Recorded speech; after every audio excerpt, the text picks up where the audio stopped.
Hey guys, welcome back here. We're going to do another Rate My Base. We're going to try and attack, I believe, Author7, who's online yesterday or the day before. So we're going to do a real quick rundown of his stuff. We have some ice gloves on, so you can see a little bit of ice, which is cool. It's going to slow down the tower's attacking speed and also slow down the units. Then we have a little bit of fire pauldrons. So we are using JDub, my account. And we're going to go take a real quick look at his base. We haven't attacked him before. We don't use any scrolls in the series. We just try and go in and attack him using the best strategy that we can come up with just troops and spells. We go through the mini map here and decipher everything. So one trophy means we're definitely going to be able to beat his base 100%. The lower the amount of trophies that you're winning means the easier the base typically. So if you see roughly around 10 trophies, it's going to be a pretty fair fight. You have a chance to win, you have a chance to lose, depending on how you play, and where you use your spells, where you summon your troops. And once it gets a little bit higher than 10, like 15 or 20, most likely you're going to lose unless you have a very, very optimal attack strategy or the base is really, really bad. And again, the higher it gets, the more likely you're going to lose or going to die early. So that's roughly a gauge on how strong the opponent is compared to you. So you can see he's 1,600 trophies. On this account, I believe we are 2460. So you can see, or 2,500 trophies, 2,508. So we're very high in the trophy rankings compared to him, and that's part of the reason why we're getting one trophy. For his base setup, his base looks pretty good. There's nothing too standoutish. Over here, you want to put a Firebolt Tower, which looks like he does have some.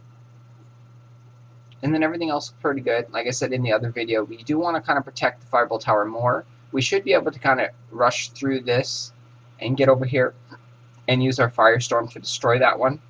And if you put some more barricades and some distractions over here, it would cause for a longer time for the hero to actually get through and get to the Firebolt Tower. Because this Firebolt Tower will destroy a lot of your reinforcement troops as they're walking up, and they won't really be able to do anything about it. Only cannons can really hit it from that position, so it's a very, very strong position.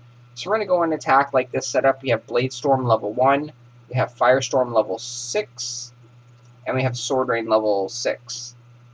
So then we have Knights at level 8, Cannons at level 3, and then the Pyromancers are at level 2. We're not going to use the Pyromancers, we're just going to go in like this, and we're mainly just going to use Knights and Cannons. A lot of Knights and a few Cannons here and there. We shouldn't have any issue at all. I'll bring out 2 Cannons in the beginning because there is a barricade. And see, I actually messed up there. I should have used my Bladestorm first and then saved my Sonic Blast. Or no, I should have used my Bladestorm first and then should have saved my Firestorm for over here. And see, he does have another good position for his Firebolt Tower. Very sneaky over there. So I'm going to have to bring out more cannons.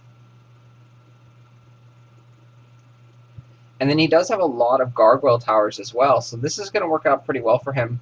It's going to force me to bring out more cannons. He doesn't actually have a Firebolt cannon in that corner over there, which is unfortunate because that's a really, really, really good spot for it. So you can see we're going to work our way up and come up over here.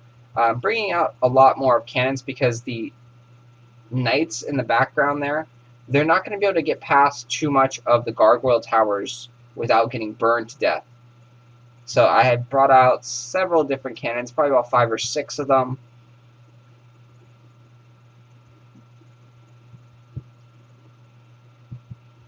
And if someone is not aware of using a lot of cannons, then they're going to have a really, really tough time getting through his base because the gargoyle towers do eat up all of the Knights really, really effectively.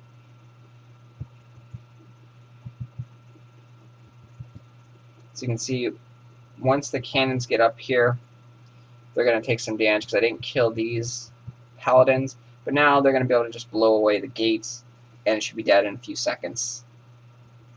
So you can see all in all, pretty solid base there. If someone doesn't bring cannons, they're probably going to lose. So, and if they're not, used to bringing cannons or understand the gargoyle tower, they're probably going to lose because a lot of those. They're really, really effective against the knights.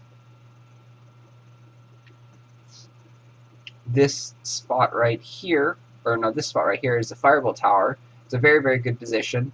So it hits the things in the corner over here. Then you have lots of Gargoyle Towers over here, which, you know, I'm not too much of a fan of. Too many of those, in my opinion.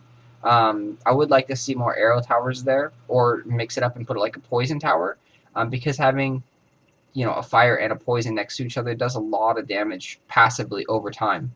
They both do damage over time. The poison will slowly sap away your life, and the fire will, same thing, sap away your life.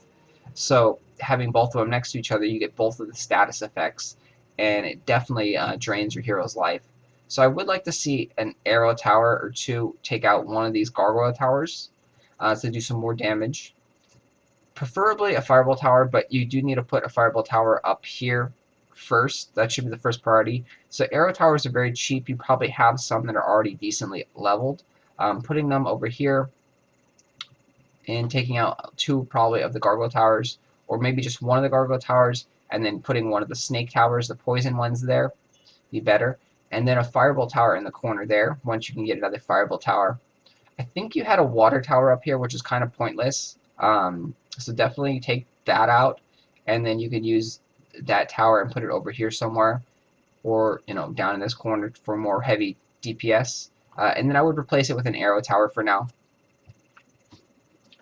Otherwise, it looks pretty good.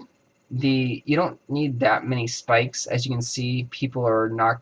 the spikes are good for a good clump of enemies. Like, in the beginning, they're better than towards the end. So if someone spams a lot of knights, they're going to get the spike damage over here, which is good. So maybe just keep the first spike, but spikes do kind of lose their effect going up further in the game. So then I would take out these two spikes, and then put more barriers, put another barrier here, and then possibly a barrier up here like I talked about in the other one. So those are the things that I would do. Or if you do want to keep a spike, I would move one of the spikes over here so it's a diversion for the cannons. So then if the cannons do come up, they're probably going to hit the spikes first and not the Fireball Towers. So those are thoughts there that you could do for your base to make it better. Overall, it's a really solid base though. It works pretty effective. And, you know, just a little bit too many Gargoyle Towers. If someone doesn't bring cannons, they're, like I said, probably going to lose to this base.